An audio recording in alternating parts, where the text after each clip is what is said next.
Hello and thank you for watching the Angry Rooster Creation channel. Today we're taking a look at another fountain pen ink. This is going to be Noodler's Polar Brown.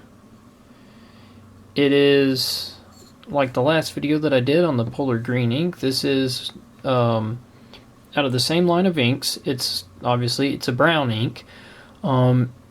And like the Polar Green and all the Polar inks, it's an ink that's supposed to be bulletproof and archival as well as freeze resistant, hence the Polar inks.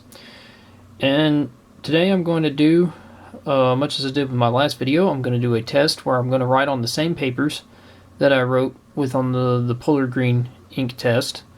I'm going to be using pretty much the same pen, not the exact same pen, but the same pen functionally. It's a Jinhao 82 with an extra fine nib, once again, with the same caveat as last time, is that these Polar inks can tend to be really wet flowing.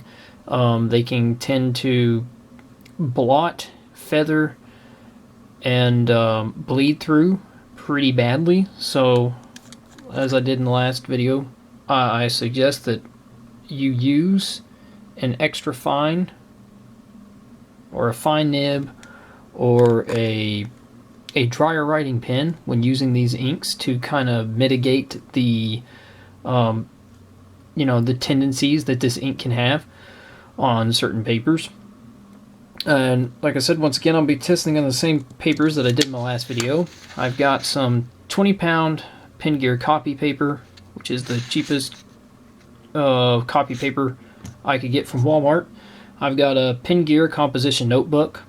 It's also about the cheapest notebook you can get from Walmart.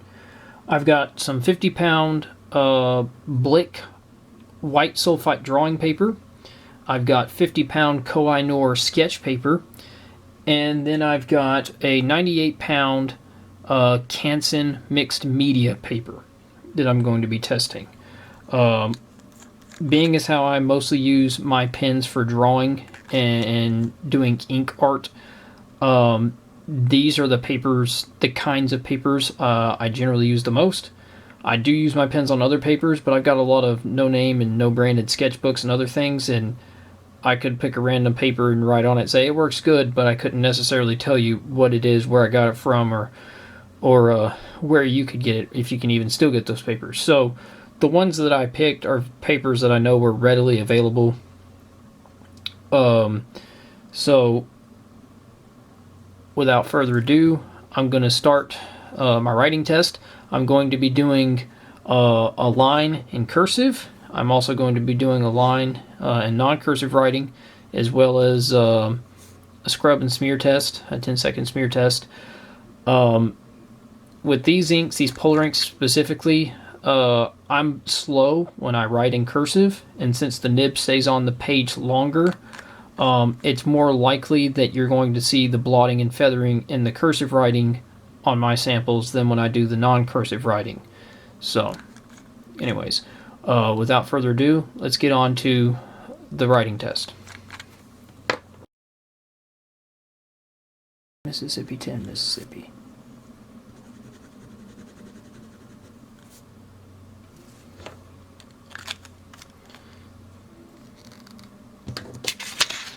Alright, now, once again, this is the 20-pound copy paper. Now, if you can see, this actually didn't perform too badly. It did get a little bit woolly. Excuse the mistakes. I'm not the best with cursive writing. I forgot how to do an N at the end of brown. But all things considered, it behaved better on this than the green ink did, and I kind of expected that. It seems that the brown ink here is a little less temperamental. Once again, like with the Polar Green, this stuff dries almost instantly. After doing my 10-second smear test here, there was no smear. Also, there was no smear on the scrub. That was just instant. But if you were to actually compare it, it didn't seem to blot or get quite as woolly. However, let's look at the back. That's kind of what I expected. On the back of this, you do have quite a bit of ghosting and bleed through. In fact, even though it looks better on the top side of the page, it seems like it actually wanted to bleed through more than the green ink did. So both of these, I would say, if you're using just like the green Polar green ink, both of these Polar inks on copy paper, if you had to write on copy paper, you're probably only going to be writing on the front side. So you would not want to write on something that was printed on both sides because it's going to interfere with whatever's on the back side, or write and use both sides. But just as it is though, I would probably try and avoid using these inks on copy paper if you don't have to.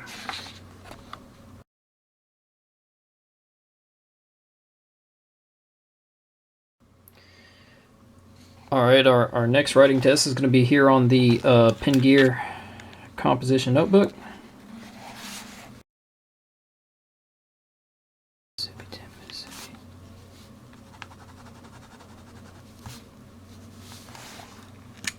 Okay.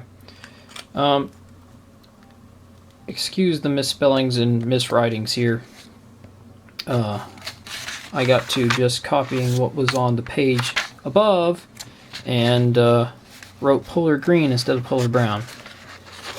It's going to be kind of hard to get this under the camera because the fact this is a notebook, but if you can see how well this is going to show up, this ink, like with the last one, actually, let me see if I can pull this away from the notebook a little bit. It did not like the notebook paper. I don't know if it's kind of hard because this is a composition notebook. But it did get quite woolly in a lot of ways. It spread quite a bit, and I can already tell that, yes, it bled through quite bad. You can see this is the back side of the paper. You can see it bled through quite bad, but it also bled through quite bad because the sheet that I had in here to keep it from getting on the next page actually did get a little bit of brown ink on it. So it would have bled through to this opposite page if I didn't have that scrap sheet in there. Now on this one, on the immediate smear, I actually was able to get it to smear. When I tested the Polar green ink, it didn't actually smear. You know, you can see that there. Like I said, it's hard to show this notebook, but kind of like with the copy paper, I would not recommend, if you're using a notebook, and this probably go the same for steno books and little memo and notepads, anything made with notebook style paper, this definitely is not an ink that you would want to use on this style of paper, and certainly not in something like a composition notebook like this, because it is likely going to bleed through on the other page, as well as rendering the back of the page unusable.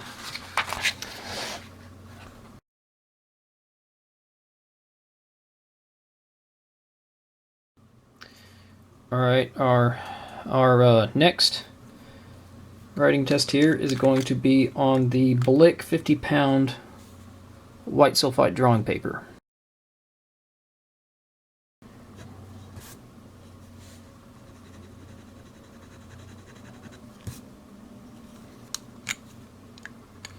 Alright, now with the Blick 50-pound paper, 50-pound drawing paper, honestly it's not too terrible. Kind of like as before with the other, there is a little bit of feathering. I don't know how well this is going to show up on the camera here. There's a little bit of feathering at the end of the R on Polar there. Once again, excuse my terrible cursive and handwriting in general. There is a little bit of feathering at the ends of some of the letters.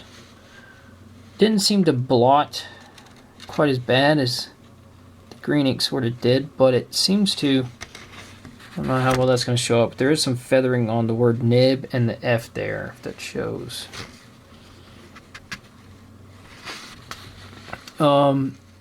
all of this is less apparent in the non-cursive writing because I was writing faster. And then in the smear test, I couldn't get this to smear.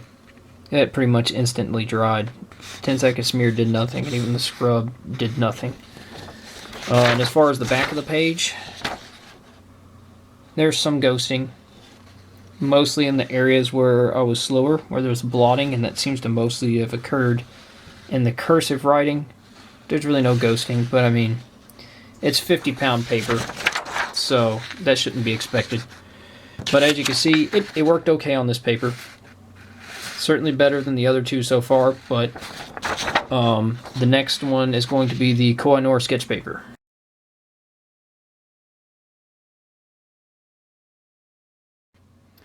Now the writing sample on the Koh-i-Noor sketch paper.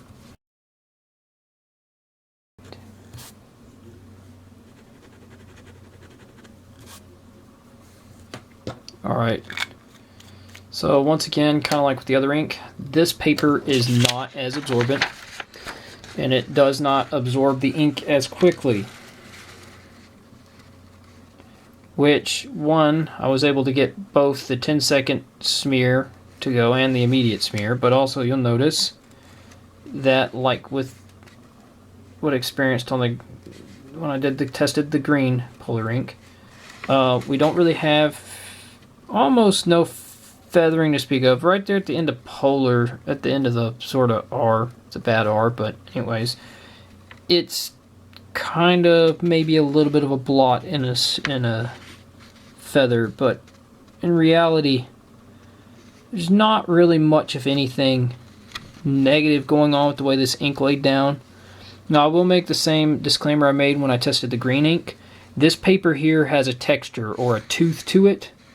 Okay, it's not exactly a smooth paper, so you might see some variations in the lines.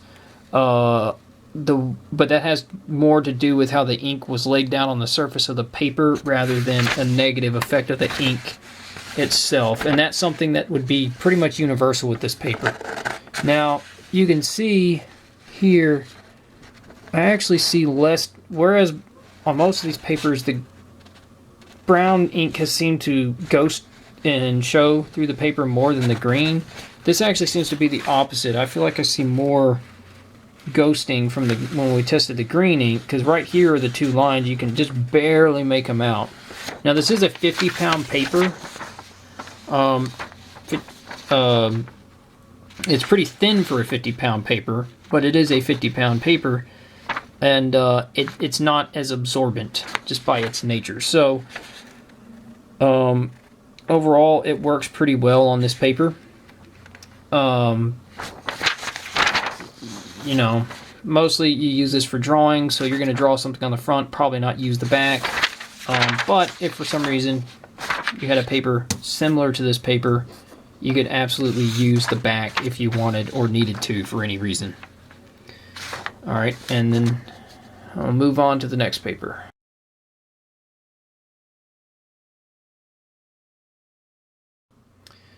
Alright, and this last paper is the 98-pound Canson mixed media paper. And if this holds up the way it did with the green ink, this should be our best performing paper of this test.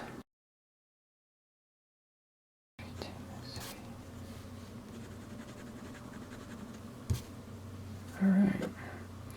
Okay.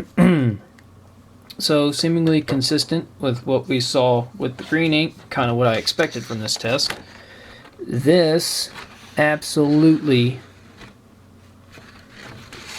passes here with flying colors on this paper, and I pretty much knew this was going to. There is no hint of feathering or real blotting or anything. And I guess I made the same mistake I did in the last video with the polar green. I didn't mention anything about shading. Neither one of these inks really shades much now, because this paper here is not nearly as absorbent. The ink at the ends of the letters sits on the paper more than soaking in, which And the more absorbent papers, that excess ink soaks in and causes that kind of blotting and feathering instead of creating any shade. And here it creates a little bit of shade, but not enough that you could consider this to be a shading ink. Pretty much you're getting the same brown consistently. Once again, I was able to get this to actually smear when I did the 10-second smear and the instant smear. And I will show the back, even though I know, yeah, there's absolutely nothing. It is 98-pound paper. This stuff is, you can't call it cardstock, because cardstock's a different formulation of paper, but as far as thickness, it's almost as thick or as heavy as a lot of cardstock. Now, I didn't explain this in the last video. I'll explain it a little bit better in this video. This mixed media paper, for those who don't know, maybe who don't draw, mixed media is meant to be able to do pretty much a little bit of everything on it and be kind of a good all-around paper. You can do some watercolors, you can do markers, you can do ink, and that includes things like India type inks and ink washes. It's not necessarily the best paper for any one specific media, but you can do a little bit of everything on it and generally holds up well with most things. So the fact that this does not just soak in the ink is not a surprise to me. Now, this is also a toothy paper, but unlike the sketch paper, it's not quite, it's a little different. The texture is different on this. But as you can see, with this particular ink on this particular paper, it holds up really well.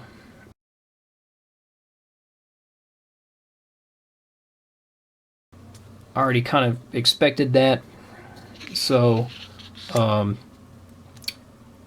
next, I guess I'll go ahead and show you. I did attempt to do my poor man chromatographies with this. So, this ink. As you can see, that didn't move all that much. And I was like, well, maybe I messed up. So I did a second one. And the second one, it did not move all that much either. Now, when I say this is a poor man's chromatography, this is a paper towel. It's a strip of paper towel. Absolutely not the best paper to use for this. I did use a mixture of 70% isopropyl alcohol, and that was mixed in with water for this chromatography. I did other chromatographies with the same mix that actually, you know, showed a chromatic change. But generally speaking, and I did some others where, I mean, the ink went all the way up the paper. It's the polar green. But for some reason, this polar brown just did not want to move whatsoever. Now you can see a little bit better in this one. I don't know how well that's going to show up, how the colors are going to look. But this area here is red. It's kind of reddish. It almost looks like the rust. It almost looks like a rust color. And you have a really dark brown there, and you have a light brown at the top. And you can kind of see that rust color, but it did. When it broke apart, the majority of this sort of chromatic change here is like a rust red orange kind of color with dark brown at the bottom and light brown at the top. So obviously if somebody used more proper filter papers for a chromatography, you know, you might see more. But with my poor man chromatography we have at home, that's what I got. I don't know if that's relevant or helpful for anybody, but there it is. Now, the last thing I'm going to try and do real quick is I have some of these little cut-off pieces of 20-pound copy paper, and I'm going to do a water test. I'm going to draw a grid on here, and I'm going to wait 30 seconds, and then I'm going to drop water on, wait another 10 seconds, dab the water off, and see if I lift any ink or if anything moves. So, here we go.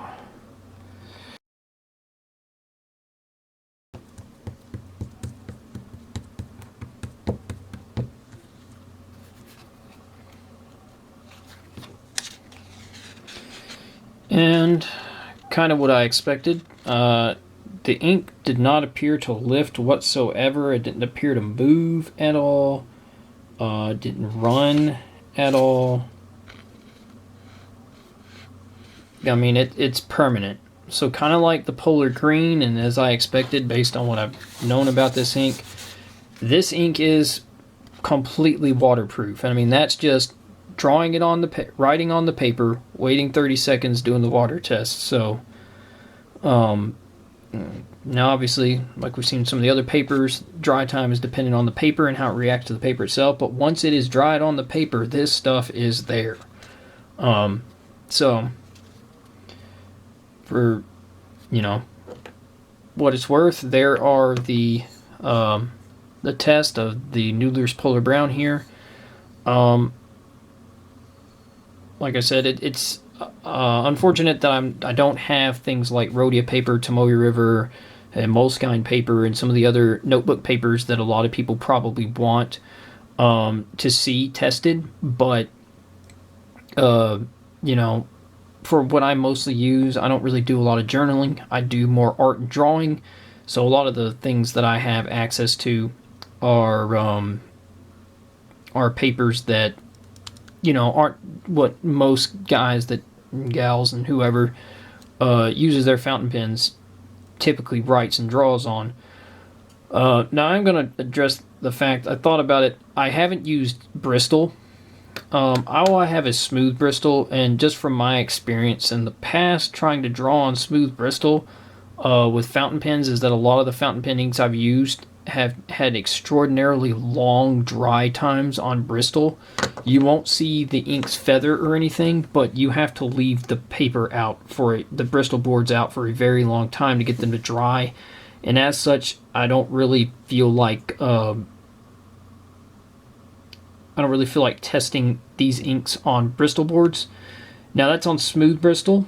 I have never drawn on vellum Bristol, and thinking about it, at some point I might get myself a pad of vellum Bristol and then make a video of using various different inks on that surface and see how they react to it, because I don't know if there would be more absorption than with smooth Bristol. I think it's mostly a texture difference in the paper, so it probably would perform about the same. But anyways, that's the video. If you watched this long, I thank you for watching the whole video. If you liked what you saw, if you were informed in any way, if you got any kind of information from this that is helpful to you, then I would appreciate a like. You know, if there's any pointers or you know, if there's any pointers or comments or suggestions, criticisms, anything helps. You can just drop that down there in the comment section. You know, all the engagement is good. Whether it's critique or praise or whatever, it doesn't matter. We all got to start somewhere. I'm pretty new at trying to make videos like this, so I know mine aren't the best.